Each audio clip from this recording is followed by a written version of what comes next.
Hello and welcome to episode 474 of the Mark and Me podcast. As always, I'm your host Mark. Now today's episode is a very special episode for me personally. I'm joined by my favourite songwriter and vocalist from my favourite band, Thrice. That's right, Dustin Kensrue is here, and this is a very special episode that's dedicated to the Facebook group In Exile. They are a number of fans that absolutely love and adore Thrice, and I thought it'd be a great opportunity to give those guys a chance to ask Dustin questions. So I put it out there, we sat down, me and Dustin have gone through as many as we can, and this is for all of those amazing people on the In Exile Thrice fanbook page. So this one is for you guys. Also, it's actually a bit of a record breaker because Dustin coming on the podcast is now his fourth appearance. Him and Alex Winter were both at 3, and I think Neil Marshall, but now Dustin is the first person to hit that big 4, so thank you so much. This is one of my favourite episodes. You know by now I truly believe that Thrice are the best band of all time, so it means hell of a lot to have him join me, and it's just a great chat. It's a great opportunity for fans to get their questions answered, and it's just all round something I'm very proud of. Now, just before I hit play and give you that Q&A session, what I'd like to do is quickly touch base and talk about my last episode. It was huge. I was joined by the film director Luc Besson. Yep, the man who made the masterpiece Leon and The Fifth Element. It was so good, it was such a great chat, and the feedback has been sensational. So thanks to everyone that took the time to listen, who shared it, who took the time to comment. It truly means the world. But today it's all about Thrice, and now I want to get straight to it. So here's me and Dustin Kensrue.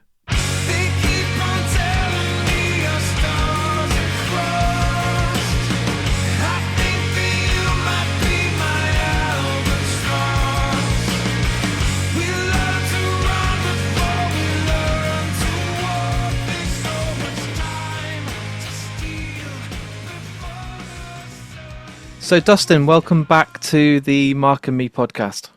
Yeah, thanks for having me. You are now officially the guest who's had the most appearances. This is your fourth one, so you've beat Alex Winter. He was on 3, you were on 3, and now you're the first one to hit the big number 4. I feel very honored. Thank you. Thank you so much for coming back on.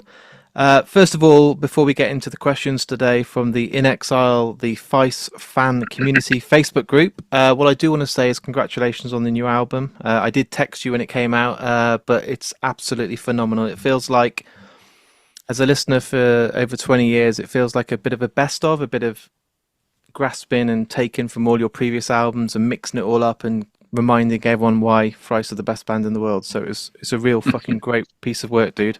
Thank you. Appreciate it. How's the tour going? I see lots of videos. It's making me very jealous knowing that we have to wait till March to have you in the UK, but every night looks incredible. All the videos sound great. All the feedback has been amazing. Yeah, it's been a lot of fun. We're playing a bunch of new stuff too, more than advisable. Thank you, Matt. But it's going over really well. I feel like people are digging it. It's fun for us to get to feel how those pan out in a live set. So a lot of comments about like, man, the new stuff feels really good. Yeah, is it difficult when you've been doing the set list over the last sort of 12 months, knowing that you want to play as much of the new stuff as you can, but every Thrice fan wants to hear the classics as well and get a range of keeping you guys kind of stimulated on stage and excited to play new stuff, but also pleasing everyone? It must be an absolute nightmare trying to get it down to like 20 songs. It is. I feel like this is maybe the best kind of flow and balance of a set we've ever had. Like, I mean, aside from having a lot of new songs, which is feeling good in the moment. But it's hard to balance, but I think we're doing okay at it. That's good. So today's episode is your fourth time on Mark and Me. We've talked in the past about your solo albums. We've talked about, I think when you first came on, I can't think, it's probably about 5 years ago. But today I wanted to dedicate the episode to all the lovely community of In Exile, the Facebook fan page. There's nearly 6,000 members on there. They are the most dedicated, incredible bunch of fans I've seen for any band, and they all share and have this incredible community that runs every day with loads of people posting that they've been to your gigs or they've bought your albums or they've bought your vinyls, and it's such a nice place. There's no kind of dickheads going in there and trying to start arguments, or it's just a really great community. So I'm throwing it over to those guys today. I've asked them all to submit questions directly to you, and if it's cool with you, we'll start literally the ball rolling with the first one. All right, I'm ready. So Alex Cineros has said that he's been listening to the brand new album. He loves the falsetto that you do on Vesper Light, and he says, what was it that inspired that decision? Because he absolutely loves it, but it came as a huge surprise when he was listening to the album. Yeah, I was been caught off guard by how surprised everybody was. I've done little bits of it before, but definitely, not as much and as sustained. We've gotten a lot of comments where people think it's Ed or Tepe doing it. Yeah, we were all surprised by that. The reason it was there is I had a demo of the part that's where I'm yelling, kind of, but I didn't have that vocal part yet. I had the melody that's in the verses. And I was somewhere where I had to be quiet. I think I was in the back of the bus or something. It was late. I didn't have like recording stuff, so I just kind of was like into my whatever I was using. And I had the melody in my head, so I wanted to capture it. And so that was the demo for a while was just me singing that. And then when we started jamming the song, trying to figure out where it was going, I played with that, and everyone liked it a lot. Even when we were tracking, I was thinking maybe the second verse I'll go to like a normal voice, but everyone's like, no, just keep it. It's cool. Yeah, so kind of accidental, but I'm glad everyone is liking it. Yeah. It gives it a real impact then when the kind of distorted guitars come in with the down, down, down, down. Then when you sing normally, it's like it impacts and makes your normal singing voice even more powerful. It's weird. Yeah, I'm glad everyone's liking it. I think it's like the kind of thing where something about it feels kind of exposed singing like that. But it's been easy live. It's fun doing something different. So yeah. Amazing. So Vince Anel has said it might be too personal, but he feels that you've taken a bit of a step back from engaging on Twitter and your usual social media platforms like Instagram. So is it been a conscious decision to try and not engage as much on social media and just enjoy life away from it? Do you feel like you've got a better balance with your real life now and not being kind of glued to a phone all day? I don't know. I have a complicated relationship with social media because I know that I should be engaging in it to be connecting with folks and promoting things, and I'm bad at it. I don't have, especially like Instagram or something. I don't have a natural, and this is not judging anyone who has this desire, because I think I like seeing what people are up to and stuff. But I don't have the natural desire to capture anything I'm doing. No.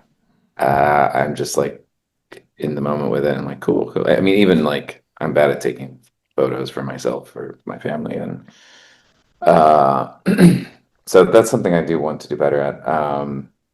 As far as the Twitter stuff, I was, yeah, pretty involved in there for a while, and then I think some of that was like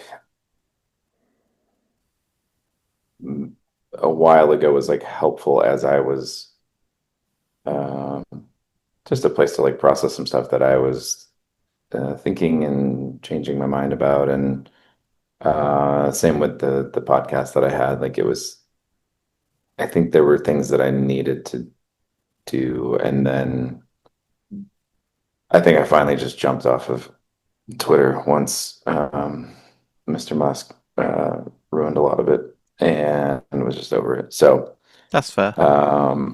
yeah,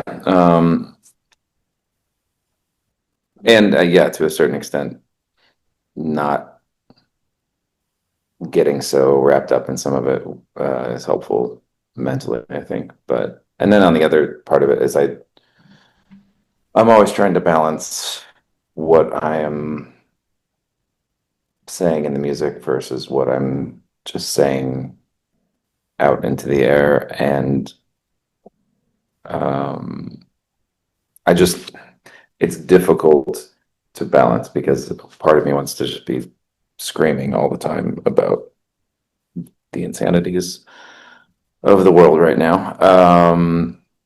And another part of me knows that that kind of stuff generally is not changing people's minds, especially if I'm getting worked up about it. People need to feel like there's a space for them to change their mind and a place that they're welcome to do that. So I get people's, anger, and I really think that there's a place for. I think everyone has different things that they're kind of called to do, and there are people who are, supposed to be these megaphones, and there are people, I think, like myself, who do more good by trying to process things through the art and invite people in through the art. So I don't know. It's not a perfect balance, and I have a lot of anxiety about it all the time if I'm doing it wrong. But yeah. Uh, so I'd say that's one of the things that just is on my mind all the time that I'm never quite sure if I'm doing it right, but it's hard. Nice and deep. We're on the question number two. We're getting deep already. But he has said, uh, if there has there been any books that you've read that inspired some of the writing for Horizons West? Yeah, it's hard because I think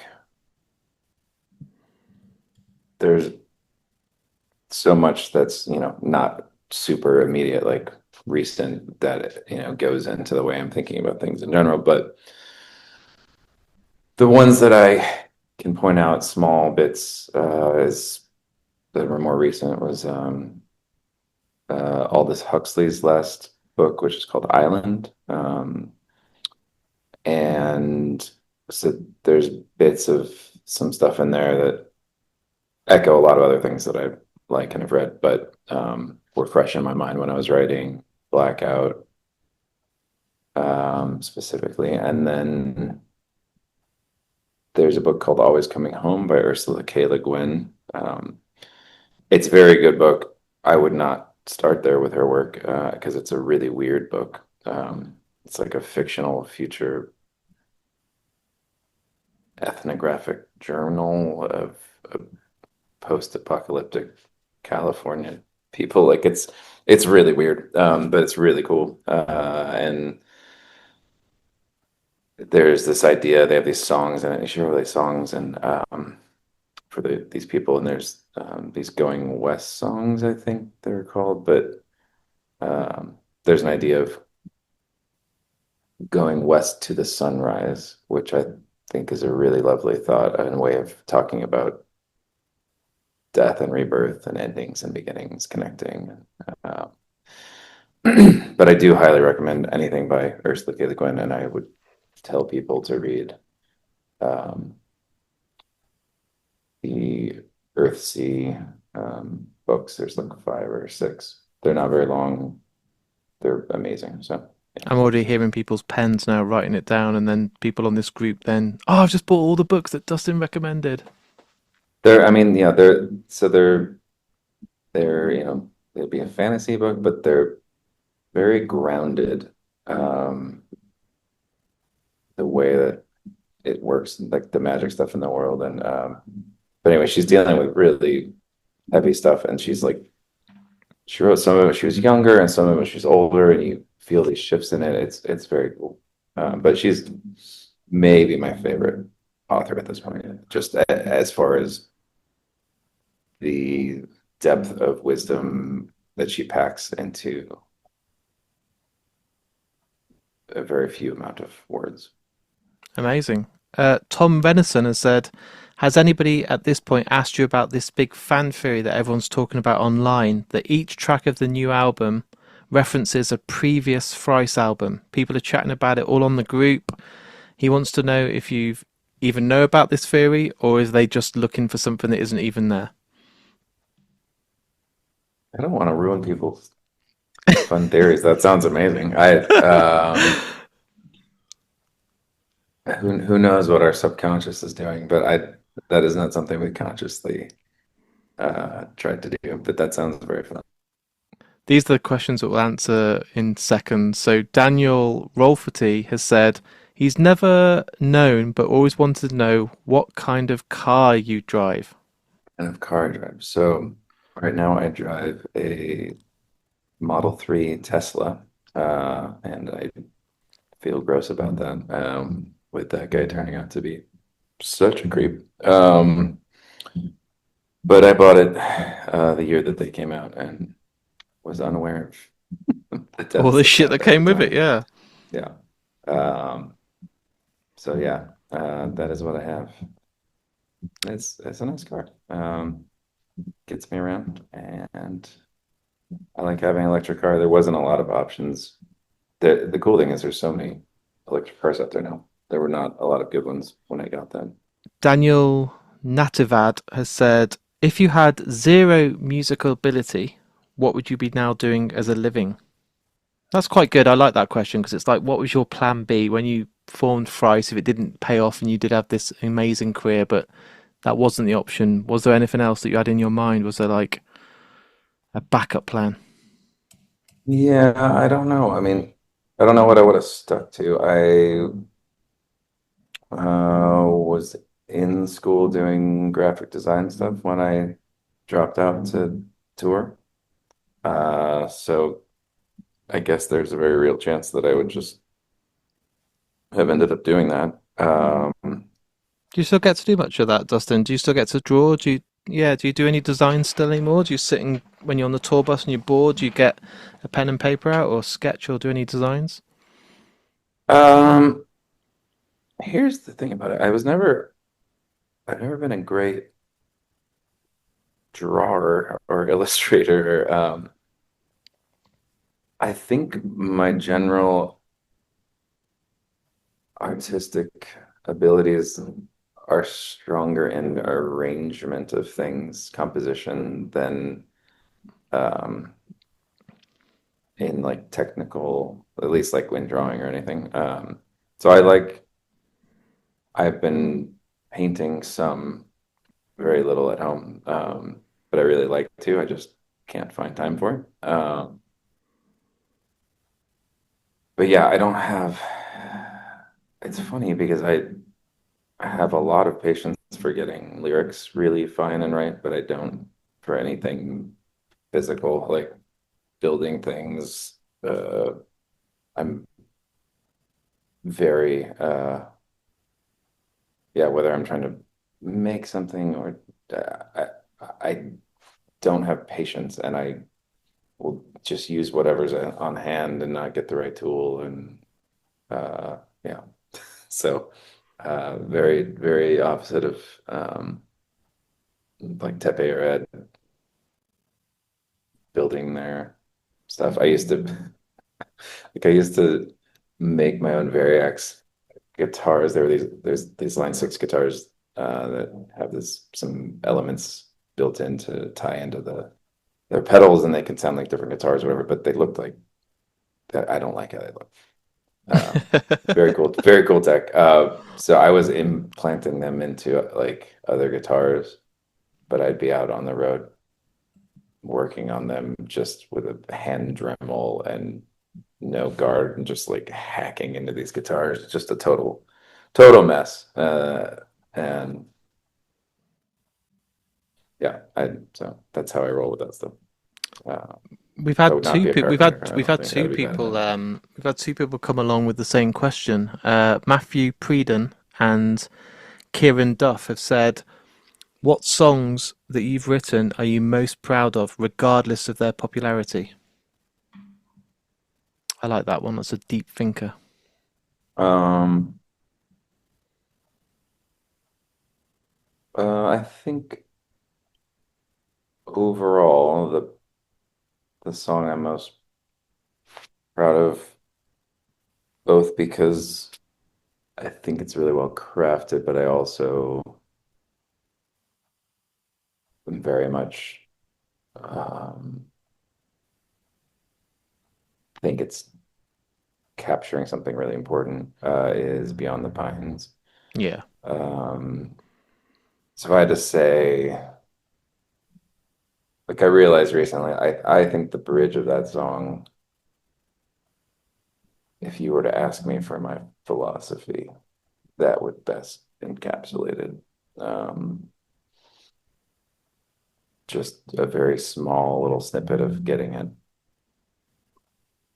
what I think is a good approach to the world. But the rest of it I really like a lot too. And um, yeah, I think maybe on the new record, if we're going more specific, I really like Albatross. I think there's a lot of cool stuff going on there. I did kind of similar things on Albatross and Holding On, where kind of using, I don't know what you'd call it, but I'm flashing all of these different images in front of you, and it creates something that's a little disorienting. And I think kind of because of that, you can't you can't fully, you're not stuck on one thing, and it's poking at you emotionally and pulling things out in a different way than I've done on a lot of songs, and I think it's fun. Beautiful. That's my favorite track on the new album as well. I fucking love it. But Chris Marlowe has said justice for Major Minor next year. It's 15-year anniversary, which makes me feel very old. Is there going to be anything lined up for it? Like you've done tours for Beggars and stuff like that, or a re-release of a vinyl or anything like that? But it's a big year, 15 years to celebrate. Is there anything in the pipeline? I feel like BMG might have just put more vinyl out because they're doing that whole. They've done Identity Crisis as like a blue variant, and then they've done They did a new Alchemy. yeah, they've done like you can buy them individually now. Yeah. I don't know. Um, Major Minor is a weird one for us because it was just such a hard time for everybody. It was just a bad, weird time in a lot of ways. So we have weird feelings about that record, and it makes it hard for us to and even be able to tell how much anyone else likes it. I've seen some stuff lately where people are like, "Oh no, we like that record." So um, I don't know. I'd say it's my least favorite though of like it might be my least favorite other than like Identity Crisis or something, but um, Is it because you that's I mean, associate and it that's with the hard to time? compare. Yeah, is it because you associate with the time and the Yeah, way you there's were some of feeling? Because that. the songs are fucking brilliant. There's some like I think it has there's some really cool stuff on it. I don't know. So I don't know. I don't think we'll be touring on or anything, but No. we have to be really choosy about that at this point because there's so many records that every year something's having, you know, 10 or 15 or Yeah, you'll end up 20-year just doing anniversary now. beggars every 5 years. Um, Yeah. so Alexander, I'll do another one 'cause let's get away yeah. from Major Minor. That's fine. Alexander Matthew has said, "Are there any songs that when you perform them live really get you emotionally charged, or you really feel emotional when playing them?" Mm, I think that's more about like because you got to imagine like you're playing these every night, so I don't think you could constantly be, emotionally fully engaged in every song every night in the same way. I think it's more about like what's happening at any given time and how I'm bringing myself into that moment. So there's just times where I feel like, at least for me, like I'll lock into something and feel it in a more visceral way. But there's nothing like consistent, I would say. Um, yeah. Hassan, I like this because there's been so many questions. I thought, oh, I'm going to disappoint so many people, and they'll be going at me on the forum like, "You never asked Dustin my question," but we're getting through loads. Am Hassan I answering Lamare. too short? No, no, it's good. I want to. Okay. I'd love to please all these people that have got this golden ticket to be able to ask you when they've probably wanted to do it for years. So, Hassan Lamare has said, if you had the opportunity to introduce a Thrice song to someone that's never ever heard your band before, what song would you choose? Um, I feel like I usually will answer with a newer one when asked this, just because that's the stuff that feels fun to me right now and close to, where we're at creatively. I think Albatross is, aside from it not having any kind of like really heavy stuff, I think it's a cool introduction. It's really melodic. It's got different kind of grooves. It's got some like fun time signatures in the bridge. Beautiful bass I don't tone know. as well. That sounds so good. Yeah, the bass is Ed's bass tone is a constant joke in the band and with our mixer, just because it sounds awesome. So we're constantly in our text thread with him, just making memes about the bass tone. Yeah, I think Albatross would be good, and if I was gonna do two from the new record, Vesper Light would be a good counterpoint, I think, to that. Yeah, great choices. Chris Marlowe has said, can we expect any Horizons West B-sides? No, there are no B-sides. I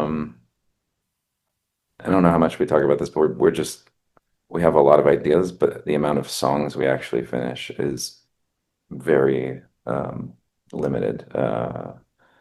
We don't like having to cut songs from records because it feels weird, but we also don't like records that are too long. And we um, just not naturally a prolific band in the sense that like, I don't know, I would always hear about Weezer writing like 100 songs or something. It's just not how we work. And I think it's different because I'm not bringing a song in and we're like all figuring it out. Like everybody's bringing parts. It's a very complicated process. So there are no B-sides. We might do some kind of acoustic versions of some stuff Oh, at some lovely. point. Zachary Price has said, and this is off the back of the last time I interviewed you, were you able to salvage anything from the first attempt that you guys put through for Horizons West? Because we know that you then started entirely from scratch, didn't you, again, after you'd worked on some songs and demoed some stuff. So you kind of completely started a new project. And Yeah, I mean, not. Yeah, we had like a lot of things that were fairly far along, but we also had a bunch of new ideas that we were excited about. So the only songs that actually no, so there's like three songs out of the 10, I guess, or that came through. So Unit of West, I already had a full demo of um, because I knew once we were splitting it that I wanted to do that and have those two songs be kind of sister songs. So I'd already mapped out all the stuff at the playground where we were going to record it and which ones I had to use to make the different pieces. Um, Holding on, I had a pretty full demo of, but we changed the kind of the. I could tell that there was a really good song there, but we had to figure out instrumentation wise how it was going to feel good to everyone. And then Undertow was mostly there, but not in the form that it's in. So like there was no heavy parts at the time. So there was no big choruses. They were like kind of the same level as everything else. So I think that was huge to kind of revisit that, and it's a much more dynamic song now. So those were all from the earlier stuff, but everything else was pretty new. Here's something away from music. So Spencer Porter has said, are there any games that you played when you were younger that you would love to see get a remake? Like video games? Yeah. I don't know. I've never talked about games with you, have I, Dustin? Were you a gamer growing up? Did you have consoles, or were you not really bothered? Yeah, I no, I love video games. I played, I don't know, my favorite games growing up were like the Zelda games, in high school, like a lot of Bond and Halo and um Are we talking yeah, and then GoldenEye on the N64 when you say Bond? yeah. Yeah. Yeah, we had like a TV in my garage, so that was like where my friends would come and play those games, play like stupid wrestling games, stuff like that. Uh, and then I got really into World of Warcraft when we were out with My Chemical Romance a long time ago, and we were all like their whole band was playing. Me and Ed were really into it. Ed got really into it for a while and was like doing tournaments and stuff. But I got obsessed with it. I was playing it way too much. I was dreaming about it. And I walked off stage one day and I took the disc and I gave it to someone. I was like, "Don't give it back to me. I'm done." Wow. And so I just stopped. And then right after that, I found out I was having my first kid, and I was like, "Oh, well, that was good timing anyway. I don't have time for this now." Anyway, and yeah, so then I didn't play video games really for, 15 years or something. And then I picked up the Breath of the Wild and had a blast Oh, with that. nice. Yeah. And also played Ghost of Tsushima and Red Dead Redemption 2, which were both amazing as well. But I haven't played anything in a while, so It's hard, isn't it, to find the time? it's really hard. Yeah, so especially now, I'm trying to stay on track with my goal of putting out a solo record between every thrice record, which I'm in the middle of trying to write for that right now. But it's a hard schedule to keep up on. Is that going to be more country like the last release, or are you going to go back to just a bit more folky, or what's it going to sound like? Have you got any ideas, or are you just still just early days? It's definitely not going to be like a 50s, 60s Western kind of vibe. It'll be something else. Not totally sure how it's gonna all land. Yeah, we'll see. We'll get you back on when that comes out. All right. Bob De Dublina. What these ones are quite nice and straightforward. What's the repeating noise at the end of Undertow? The repeating noise. Oh, we don't know actually. It was on my demo for Undertow. So Riley had like the original kind of key part, and then I built something. I built like a chorus, and um, there was just some stuff in there that I ended up looping this bit. It sounds like a door closing or me moving the guitar or something, like the acoustic guitar. But I love stuff like that. Just there's a quality to weird little captured audio sometimes that um, I don't know, it evokes something almost nostalgic, like, but not for anything specific. I don't know. It it brings in some sort of quality that's has that accidental feel of something beautiful. But yeah, so it's that, and it's in the rest of the song actually looping, but you just kind of hear it more specifically at the end. And I made sure that Scott, the mixer, I was like, I don't want it because I think it had it kind of affected at some point in the song. I was like, I don't want it affected at the end. I just want to hear that sound looping. So yeah. Benjamin Quinn has said he would love to know if there's ever in the future going to be Horizons East, Horizons West combo pack for like the vinyl. So there's like some, deluxe packaging and it comes as one big package because he feels like it really does deserve that as a release. Interesting. I don't know. Um, I'm not opposed to it. I don't know what it would end up looking like because I love that the art is so different, even though it feels like it's tied together a bit, but I don't know how you would translate that into kind of one thing for both. Um, yeah, I don't know. Yeah, I could see it at some point for some kind of anniversary or something, but I don't think we have any plans right now for that. Devin Craig has said, is there any chance of more live recorded albums in the future? He absolutely loves them.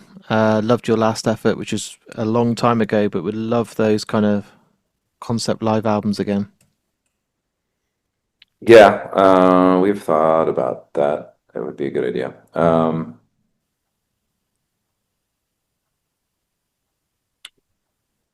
I think the hard thing is we'd have to.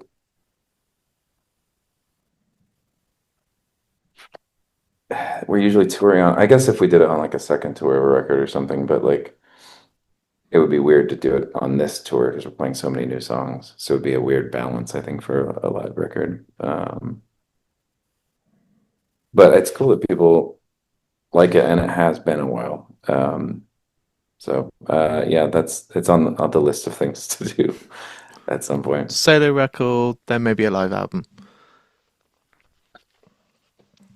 Dom Cree has said, how did Black Honey come to be used for WWE in 2016 as the official Money in the Bank pay-per-view song? He wants you to know how epic it is for a Thrice fan to be sitting watching wrestling and then suddenly this montage music comes on by one of his favourite bands.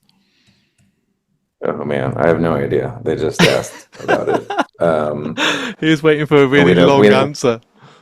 we never get any syncs for anything, so that was super random anyway. And yeah, we were just like, sure, I guess so. Yeah. I never even saw the clip of it, so I have no idea what it even did. It's crazy. I'm glad. I would be excited if I was watching something I really liked and I had, you know, some rad Radiohead song came on. So, Hey, I did it. I was watching Ozark and Radiohead came on and I was like, oh, oh wow. yeah, I was very excited at the Yeah. end of that first episode. Yeah, that's great. Have you seen all the footage of Text art, Radiohead yeah. this week of the live stuff? I'm like, oh, I've got this itch because I couldn't get tickets, and every video I see them from Madrid just looks like they're back to their best, and I'm like, I need to see Radiohead. I was going to text you and say, are you going to try and get to any of the shows? But I'm sure it's. Have they announced them in the States yet? Uh, oh, I think it's to be announced. I think they're teasing it, so stay tuned. Okay. I would like to, yeah. Yeah, it'd be awesome. Steve Burns has said, any cocktail pairing suggestions for the new album? He really wishes you'd bring back Dustin's Cocktail Corner. Mm, I could do another brief episode of it. I don't have any pairings. That would have been fun. Yeah, I did the one for the solo record, but Bring it back. could have done some riff on a Vesper Martini or something. Yeah. Give it Which some is funny, I thought. guess I didn't know this, but the Vesper Martini is actually from like came from one of the Bond movies. I don't think from the book. I think it was out of one of the movies because the gal's name was Vesper in it. But Yeah. yeah. Erin Armstrong has said, what does Dustin most like or dislike about the VIP experiences where you get to meet and greet the fans? Are there any memories that really stand out? They've been a fan for over 20 years and they're feeling like they're going to really embarrass themselves when they get to see you. But I mean, I've been to a few of them and it always seems to be really positive, and it's great that you get to do like a stripped down acoustic songs and all the vinyls get beautifully signed by the whole band. But do you love them? Are there bits about it Yeah, are there any stories that you can share that have been really hilarious or? I would just say don't stress. You're gonna be good. It's super great to get to meet everybody, and it's it's a great way, I think, um, to have connections with the fans without people having to be like waiting out in the rain to maybe see us between getting on the bus or something. Or, it's easy and controlled, and doing the acoustic versions is fun. People get to ask questions like these with the whole band, and yeah, it's great. There's no negative part of it. It's awesome. Is it still crazy, Dustin, when fans are a bit? Because I've seen it getting really nervous and sweating and like, oh my god, I can't believe I'm getting to meet you. Are you kind of like, just chill, it's fine. Like we're just normal I people. no, I just feel bad for people, but I don't I understand everyone has just different physiological responses to things, and for some people that like makes them feel it's physically shaky or whatever, and it's yeah, don't feel bad if you have a response like that. No one thinks you're weird, or everyone's just different. I'd be the same if I met Johnny Greenwood. I'd be like, oh my god, what do I say to you? That might happen one day, hopefully. Yeah. Yeah, I just want to meet Tom Waits. That's my big one. If I ever get Tom Waits on the podcast, you can come on and just ask all the questions. It'd be called Mark, Oh, Dustin, and please. me. How's that? Yeah, if you do that, I'll fly out, and I'll be there with you. Awesome. Watch that happen now, and I text you next week, and you're like, "Oh fuck!" No, Like, no joke. I will be there. cool. It's on record now. Dan Bird has said, "Can you please ask Dustin if there's some significance to half the lyrics on the vinyls being printed backwards?" Um, I don't personally think that should have happened. Um, Printing error. but it makes sense if anyone ordered the deluxe ones, which I'm sorry are not there yet. They hopefully will be out soon, but they're gonna be just unbelievable. By far the coolest. I mean, just alone the normal cover is my favorite cover we've ever had, but the the deluxe ones are just crazy. I don't think people fully understand yet how complicated it is, like the way these little die cut windows work, and they go through at different levels and different spots and show the different parts of the art. And so there's going to be a sheet that's overlaid. Like the lyrics are on a clear sheet that goes in the middle of this thing that like you see through at different points. So it makes sense that it's both ways on that because you can turn it over and read the other ones from the other side. That sounds Does that awesome. make sense? Yeah, it sounds amazing. But just on one sheet, then you would have to look in a mirror or something. So, yeah, I don't think that needed to happen, but it did. So, Chris Williams has said off the back of that, can we expect an Alchemy Index style continuation for the Horizon series? He thinks that it's been hinted at online, but he thinks it'd be an amazing project to see through. like doing a north and south. Yeah, Yeah, that I don't think will happen. no. Imagine that as a deluxe package, Yeah, 4 vinyls and all this. That'd be amazing. yeah, I just don't think there's as rich of a connection there, as far as kind of mining metaphors of East-West. But yeah, I mean, it could be done, but I think we will do other things so instead. That's fair. Um, Alexander Matthew has said, as you get older, what steps do you take to stay in good health, especially with the demands of being on tour and on the road? Yeah, That's a good question. this is a good question. So I am definitely like the most consistently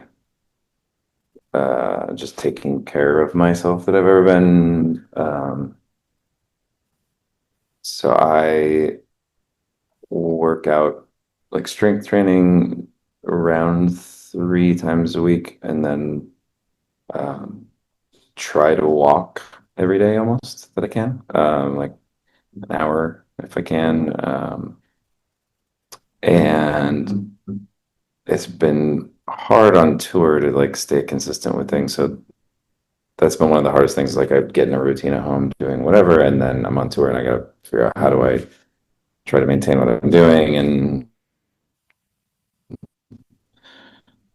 so I just actually am starting kettlebell training. I just got my adjustable kettlebell in the mail today. So I'm really excited about that because it's very functional as Are far you as gonna like be on stage in between just songs, like doing a few little bits of weight and no, keep no, no, yourself fit?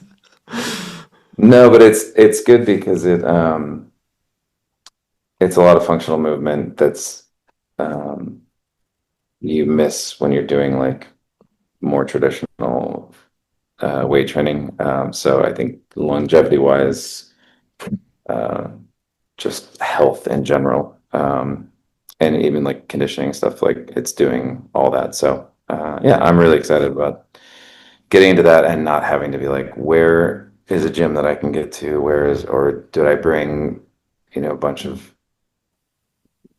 stuff that I would bring pull up thingies or what, I don't know, bands. It's just one kettlebell that it has like Yeah. a thing so you can adjust the weight. So yeah, that is my new thing. But yeah, I try to eat healthy-ish, but that's also very difficult on the road. That usually like slowly gets worse as the tour goes, and you're just over it.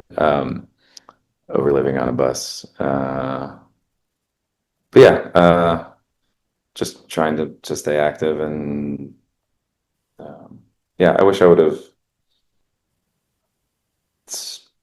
known how to be consistent with strength training when I was younger. I think it would have been really helpful in a lot of ways. But yeah, I recommend it. I'm trying to get through as many of these as I can for the listeners out there and the hardcore fans. So Braunston Lalonde has said, we haven't talked about this either. Your best movie that you've seen this year. It can be a new release or an older film. That's putting you on the spot. I appreciate that, but I have a terrible memory. I can tell you, I just saw a movie that I liked a lot. So there's a movie called Deliver Me from Nowhere, which is about a very specific time in Bruce Springsteen's career. And it's around my favorite Springsteen record, which is Nebraska. Yeah. Um, and I thought it was really well done. Didn't have like the best critic score on Rotten Tomatoes, and I don't know why actually. But I thought it was lovely, and I thought it was really interesting. Um, and I feel like I would think it was interesting even if I wasn't a fan. But for me, loving that record so much, it was very cool to get a little peek of what was going on during that time. I watched a video on Instagram with Jeremy Allen White, and he's Hmm. singing for the whole film, and he's calling up Bruce saying, "How's it going?" and "Am I done you proud?" and all this. But every song you hear on that film is him singing and playing the guitar and stuff. So I was like, "Fucking hell, fair play." Yeah, he did really well. There are points where they overlay the actual record over certain parts, but it's pretty seamless feeling. I think if you didn't know that record really well, you wouldn't be able to tell. So That's awesome. yeah. Um, Craig Andrew said, "At the moment in 2025, what heavy albums or bands are you fucking with, as the kids say?" So what albums or bands are really getting your time? Specifically, heavy bands though. Yeah, he's put what heavy bands, Mm, or are you the one mellowing that out? comes to mind, I don't listen to that much heavy music. The new Deftones record is great. Um, there's a band called Yahweh Railgun that is wild. Um, it's very, very, very cool, very strange. It sounds like in sci-fi shows where they'll try to be like invent like what would the crazy music from the future sound like and try to have something on. It's like that, but done actually well. Like where you're like, yeah, I would believe that that's from the future. Like it's weird. So it's super disorienting, but if you keep listening to it, it's actually really weirdly catchy. So it's both very unapproachable feeling and has a lot of like repeat listening value. It made my youngest kid be like showing it to her, and she was like, it makes me feel like I'm trying to keep my heart beating." Which is That should be on a the wild cover. way to Yeah, describe music. that's But it amazing. is viscerally just intense. So I recommend checking that out if you want some interesting. That sounds good. I'm looking if there's anything else heavy. I've mellowed out, Dustin. I listen to Uh, loads of acoustic stuff lately and just nice stuff. I don't listen to any heavy at the moment. yeah. It's This is a throwback, but I threw this on a little while ago. I don't even know how you say it, but it's the Sea Rose record, Oh yeah, Kviker. yeah. I feel like that is a heavy record in an interesting way. Like just the percussion on it and stuff is really cool. So, Jen Sadler has said, "What's your most favorite place that you've travelled to?" uh, well, not on tour, but I got to go to Japan with my family a couple years ago and really loved Kyoto. Um, there's just some very cool, chill areas. And we went to this island that's close to Hiroshima that I can't think of the name of the island right now, but hiked up to the top and there's like a temple on top. There's all these like Shinto shrines like tucked into the forest. Um, and I had just played Ghost of Tsushima like a little while before, and it all just felt like I was in that game because that game does such a good job of like making the environment just a huge part of it. It's gorgeous, but Yeah, just wild to be on these beautiful hikes, and there's these little temples and shrines just tucked into the woods, and yeah, so that was cool. And then I think I really love Copenhagen. We haven't been back there in a long time, so we'll be getting to go there on this next tour coming up. But it's just a really beautiful city. It's kind of got a blend of, I feel like, cool things from other cities. There's, canals and beautiful buildings, and there's nothing super tall there. It doesn't feel enormous. It has like a quaint quality too. But yeah. Um, Dom Cree has said, "What do you suggest to someone who is creatively stuck and they can't get started, or they're really struggling to bring a concept to life? Because at the moment for them, it feels like they're pulling teeth." Um, That's a tough one, isn't it? yeah. So also, well, and we're talking about just anything creatively, not music Yeah. per se. Um, Do you get writer's block? Do you get days where you're just like, I just can't write a song, or just nothing's coming to me? so I can't control like when productive things are going to happen, like so there's a combination of things. So for me, building, like collecting essentially like the material for what you're going to do, because just sitting down, at least musically, just sitting down and being like, I'm going to write a part is that does not work for me, or I think any of us, like, or at least it will be very inconsistent if you get something. So just paying attention to the way that your mind works and recording little voice memos is really important for me and my creative process. So I'll have these things that when I go back to and be like, there was something there, there's a spark there. What is it? Like play with that. So now I have a thing that's actually like interesting that I'm trying to move forward. And so a lot of it for me is about kind of continuing from the initial spark. And some of that time is just like once you get to a certain point, especially lyrically for me, like I just have to keep putting in time and pushing the ball a little bit. And you might do that 3 or 4 times, and then finally something breaks through and you make a lot of progress.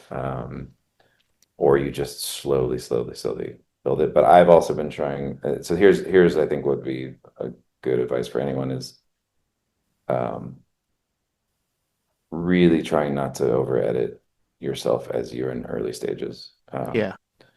because that will kill you. That's kills me all the time. So I've been getting better at getting out drafts, and what you'll find is, at least for me, it's very easy to edit things once they're there. It's very hard to generate them in the first place when you're editing before you even put it on the page. And I've also found that if you can start to do that, you can get things on the page that are coming from a deeper, less analytical, creative space inside of you. Like you're connecting a bit more with your subconscious or something.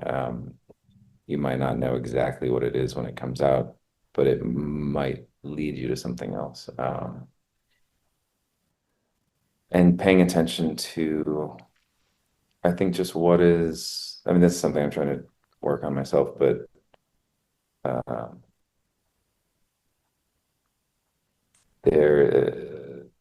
I'm into kind of Taoist philosophy a bit, and there's this idea like the Tao is doing what it will, like it's the way of the world. It's just it's everything flowing, and you can fight that or you can move with it.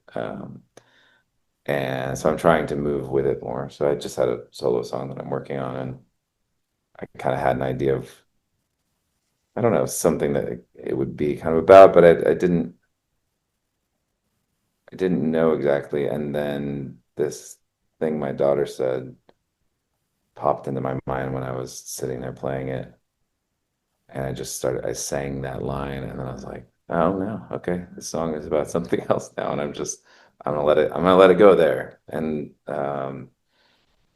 so it's hard because I'm letting go of something that my brain was trying to say, like, no, no, no, this is a good idea. But that wasn't the idea that was coming out, you know. There's something else there. So letting go a bit of the logical side of things at times, or like the analytical side. Maybe that's just me. Maybe that's just what I need to do. Because some people might be coming from naturally working more that way, and they need to get a little more structure. I don't know. For me, a lot of things are about learning to let go. So, um, and not hold so tightly, not grasp. Beautiful question, beautiful answer. I love that. It's my favourite so far. I'm conscious of times. We've got time for a couple more. A real quick one. Is anyone in the band a Hum fan?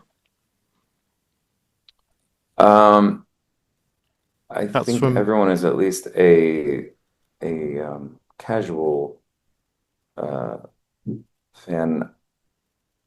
I don't know that any of us listen to like a lot of Hum.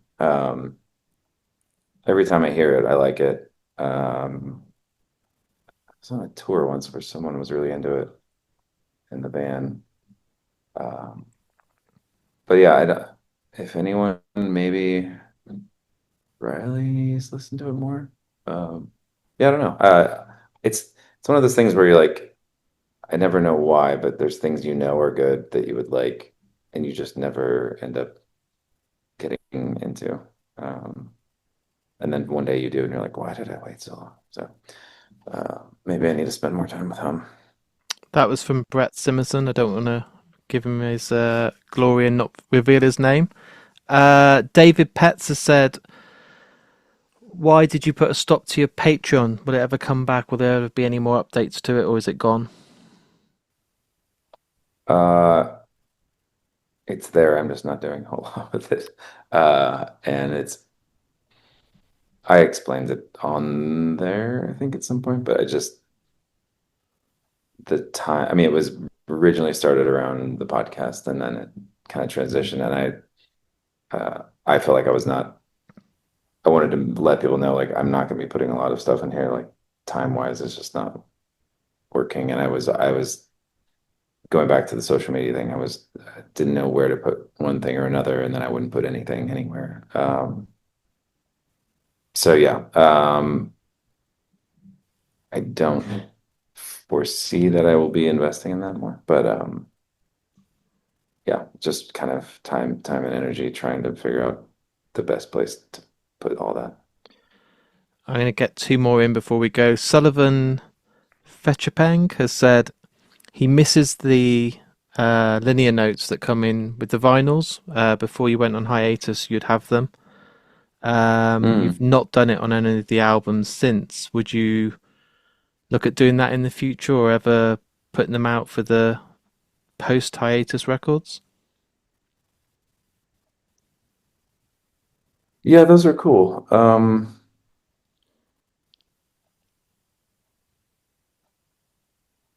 I don't know how helpful it would be to go back and do it because we forget so much. But that's definitely something we could do again in the future for records. Yeah,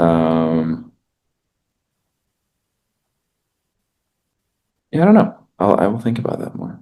But I feel like I'm sorry that you're missing them. some of the questions today have sparked little thoughts in your head that you'll take away, and you'll be like, "Oh, maybe we'll do a live album soon, guys, and maybe we'll do the notes again in the vinyl, and maybe we'll turn this two-part West and East into South and North." Throw No it all. promises. Yeah. And the final one from Sadler has said, Dustin, what's one song by another artist artist that you wished you'd written, but you didn't? Is it going to be Tom Waits now? No. It's a hard question. It almost doesn't fully process in my head because just because a song is very good doesn't necessarily mean I wish I had written it or can't even imagine myself writing it. If that makes sense, No, it because does massively. Yeah, it's such a personal thing it's as well. so personal. Yeah. I mean, all the time, like I'll listen to something and just, be in awe, like, man, how did they get at that? Here's what I'll say.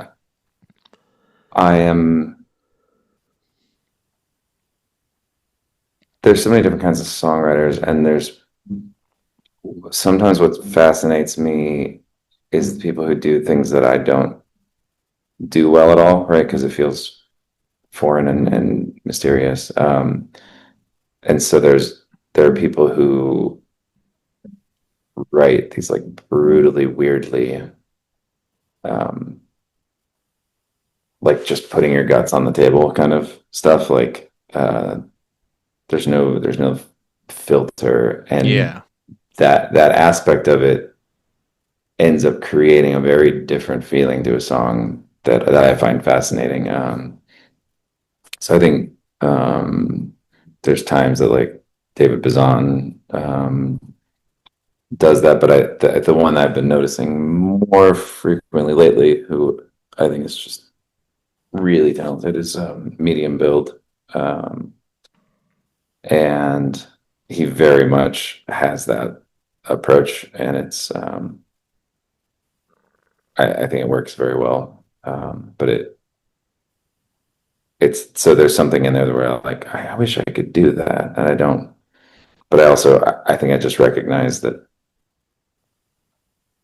it's not. You can learn from other folks and switch your craft up a bit. But I also think that there's something to be said for like that song I was just talking about writing for the new solo thing. Like it's a very weird, like it's nobody else would write this song. Like it's a weird like Dao Zen like alt country song. Like it's just what came out of my brain and the things I'm thinking about, and so going with that I think is strong and unique rather than me trying to write a Medium Build song or something. Amazing. You know the score by now because you've been on the podcast 4 times. I always like to finish the episodes with you choosing a song that's played out at the very end, so it can be any song in the world. Let's do it for this special, even though it's not like a proper Mark and Me episode because it's all about the Thrice community. But is there a song that you absolutely love at the moment, or that means a lot to you? I know it's hard because we've done this 3 times already, but that we finish this episode with. Well, we were just talking about Medium Build, so maybe let's do a Medium Build song. Yeah, that's cool. Uh, which will give you an idea, I think, of a bit of what I'm talking about with Medium Build is called My Room. No, In My Room? In My Room. Yeah, and so there's just all this nostalgia in it and of the feelings he had as a kid in his room, and yeah, it's great. Awesome. Thank you for coming back on, dude. It's amazing that you're the guy that's been on for the 4th time, and your time truly means the world. So thank you. Yeah, thank you so much. Again, I am honored to be the four timer. Look, dude, I celebrated as well. Can you see my Yeah, is that celebration? new? Yeah, Thrice tattoo. Nice. So I That's thought awesome. I'd get something to celebrate. But I'll be coming and seeing you next year. I'm going to come and see you in Manchester, Nottingham, and Birmingham. So we'll have a Sweet. drink and catch up because I can't wait to hear these new songs live. Awesome, man, dude. Thank you so much for having me. No, it's And awesome. thanks to everyone in the In Exile community. Do you guys, just before I go, and I can either leave this in or take it out, but do you guys go on Facebook and see these comments or that page, or do you kind of not because it's more important that it's just the fan space? I did at one point, and then I deleted all my Facebook stuff, and then there was something I wanted to go check it out on there one time, and I realized that I don't have access to it, even if because you have to pass some test or something. Yeah. So You're it's not allowed into your own fan site. Which I could, but then I kind of did have that feeling of I don't know, maybe I shouldn't be in there. Yeah. It's Awesome. a safe space. I won't look at what you wrote. Enjoy the rest of the tour. I hope every night goes really well. I can't wait to hear when more plans come into place for the solo record. I can't wait to see you again in person. We'll hang out and make sure we have a drink and enjoy the UK. And if Tom Waits agrees to come on Mark and Me, I'll drop you a text straight away. All right, do it. And if I can get you a I'll see you radio soon. ticket, I'll do that too, okay? All right. Look after yourself, Dustin, and thanks again for coming on. Dude, thank you. I know you're tired and you doubt that you're quite safe. You've been longing for a moment just to breathe without the pain. Keep holding on. So there it is. There's my interview with me and Dustin Kensrue. What an absolute legend. It was so good to give the opportunity to those amazing fans on Facebook as part of the In Exile group. I hope you've all really chuffed with the answers and that you got your questions answered. Obviously, we were limited for time, but I think we got through a hell of a lot. If I didn't get to yours, I'm really sorry, but I did try and get as many as I could in the time that me and Thrice had together. But again, I'm so grateful for everyone submitting questions, and it really does mean the world to me. If you've enjoyed today's episode, as always guys, please share it. It costs you nothing to do. Loads of people love Thrice. Loads of people love Dustin. So just hit that share button on Facebook, Twitter, Instagram, TikTok, whatever site you use. Let's spread the word. I'm a one-man, independent podcaster. I don't have all these adverts or endorsements. It purely is for the love of the band. And what I do is to get the voice out there for people to discover bands like Thrice and promote them. And as you know, their latest album is absolutely unbelievable. So go and listen to it. If you've never listened to Thrice before, wow, I'm jealous because you'll now go and get to discover them for the first ever time. They're touring and I can't wait to see them in the UK next year. I'll be going to as many shows as I can because they're phenomenal live. And I think I've gushed enough over Thrice now. You get the idea. Also guys, if you want to sign up to my Patreon, there's a link on markandme.com. Any support on there goes a long way. It's Christmas coming up. Why not sign up or go on Ko-fi? Leave me a couple of quid because all of that goes right back into the podcast. It allows me to go out there and record more interviews like these for you guys at home, and it really does mean a lot. So anything on there does go a hell of a long way. I do want to say a thank you to the two sponsors of Mark and Me. Firstly, Richer Sounds. If you want to buy yourself a new TV or anything to do with audio and visual, home cinema or headphones, anything like that, go on richersounds.com or visit any of their high street stores. And if you love artwork, an incredible site, vicepress.com, hosts all these amazing artists' work. It's all licensed, it's all official, and if you use the discount code MarkandMe10, you save yourself 10% off your first purchase. Perfect timing for Christmas. And I just want to say a massive thanks to Hayley from the Good as Gold group. Again, it's absolutely unbelievable the support you give this podcast, and we made this interview happen. So again, thank you so much from the bottom of my heart. I love you to bits. Right guys, I'll be back in less than a week with another brand new episode. So until then, listen to Thrice, look after yourself, and I'll speak to you all very soon. My dad just got off from an 11-hour shift. When he gets home, I'll lose all TV privileges. Mom's stressed out trying to make sure everyone gets fed. Big bro's numbing out on the PlayStation again. I'm in my room, making action figures kiss in my room.